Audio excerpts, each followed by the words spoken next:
And many of the critics of Islam, they quote the famous verse of the Quran of Surah Tawbah chapter 9 verse number 5, which says, wherever you find a kafir, you kill him. And Arun Shuri in his book The World of Fatwas quotes the same verse, and he gives the reference. Quran says in Surah Tawbah chapter 9 verse number 5, wherever you find the kafir, into bracket, he says Hindu, you kill him. And when you open the Quran, Surah Tawbah chapter 9 verse number 5, when you read the translation, the Quran does say, wherever you find the unbeliever, kafir, kill him. But it is out of context. To understand the context, you start from verse number 1 of Surah Tawbah chapter 9. There was a peace treaty between the Muslims and the mushriks of Makkah. This peace treaty was unilaterally broken by the mushriks of Makkah. By the time Allah subhanahu wa ta'ala reaches verse number 5, He is giving an ultimatum to the mushriks of Makkah. Put things straight in 4 months' time, otherwise a declaration of war. And in the battlefield, when the enemy come, when they come to kill you, when they come to attack you, in the battlefield, when the unbelievers come, then kill them. Don't get scared, kill them. And wait for them in every stratagem of war.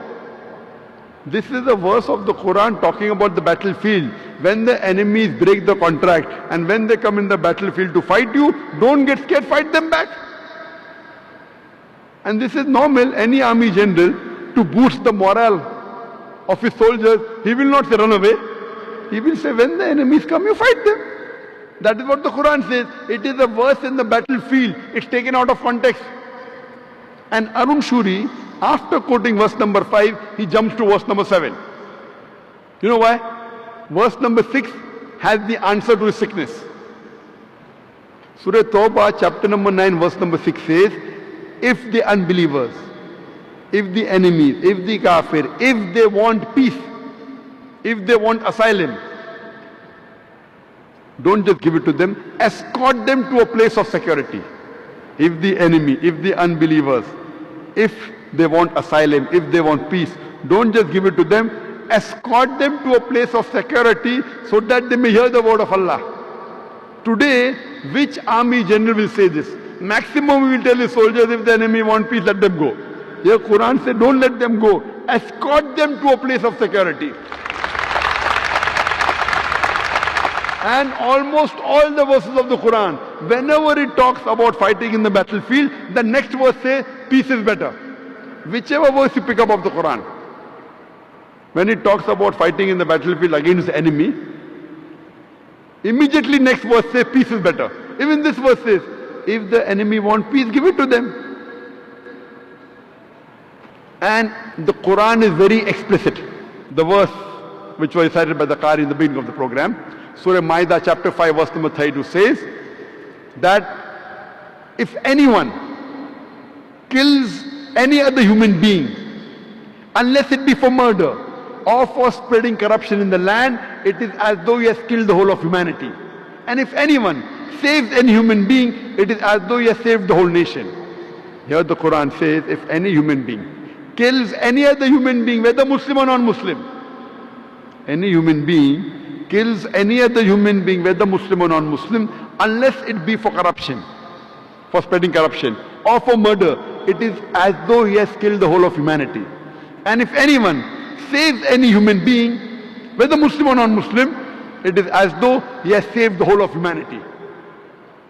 This verse of the Quran alone is sufficient to prove that Islam is against killing of any innocent human being, whether Muslim or non-Muslim.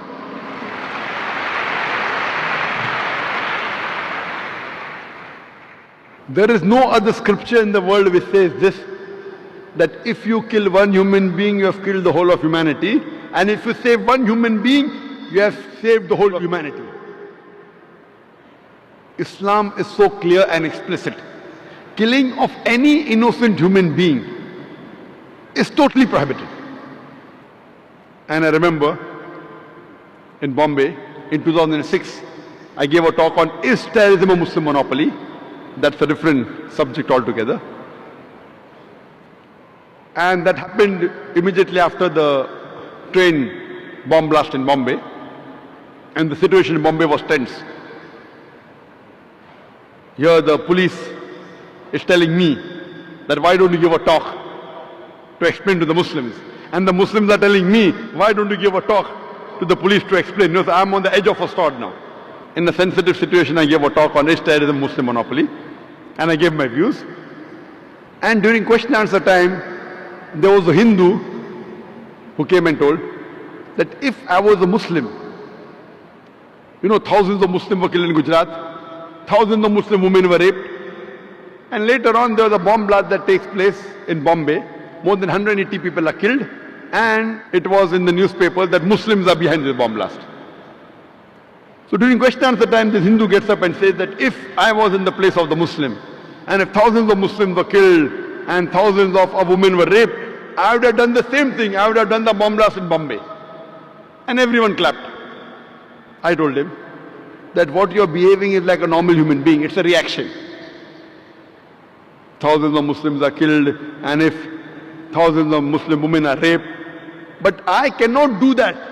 I, being a Muslim, I cannot do that because my Quran, the last and final commandment in the Quran, does not permit me to kill any innocent human being. If some Hindus have done in Gujarat, it does not permit me to kill the other Hindus in Bombay. It is prohibited in Islam.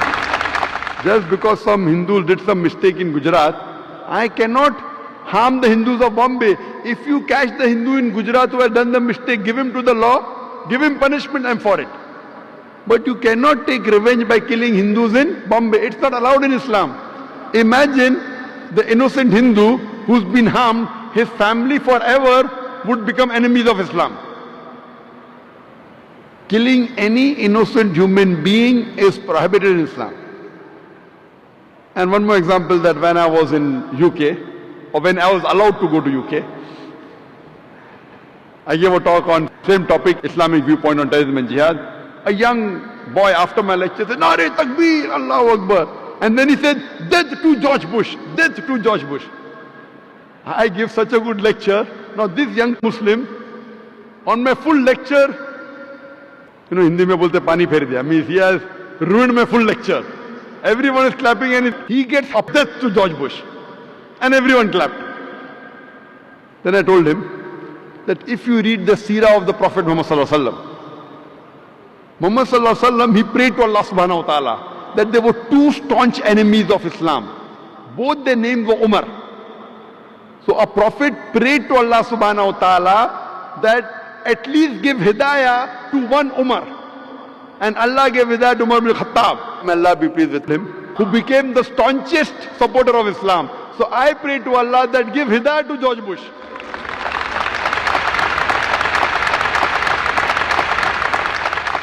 By killing him, we won't solve the problem. I pray that give hidayah to one of the two, George Bush or Tony Blair. You read the seerah of the Prophet rather than be emotional. You know, Muslims get emotional. If you read the seerah of the Prophet, you know how did the Prophet deal with things. Allah says in the Quran, in Surah Baqarah, chapter number 2, verse number 190, that fight against those who fight you, but do not transgress, for Allah likes not those who are transgressors. Allah says in Surah Baqarah, chapter 2, verse 193, that fight until there is no more tumult and oppression. Islam is against oppression. And even when we do qital, there are certain guidelines laid down by Allah and His Messenger for qital. That when you have to fight in self-defense, almost all were in self-defense. There are guidelines laid down that when you fight, do not chop trees, do not hurt the women, do not hurt the old men, do not come in the battlefield, do not kill children, do not break down monasteries, do not destroy the temples. Today you find in the all bombing, everyone, women killed, children killed, men killed. If you compare in the complete history of Muhammad Sallallahu Alaihi Wasallam, there were 82 encounters taking place. And 1,018 people were killed. In World War I, more than 10 million people were killed. In World War II, more than 20 million people were killed. Compare this. Today, as I said, media is very powerful, can convert black into white, day into night.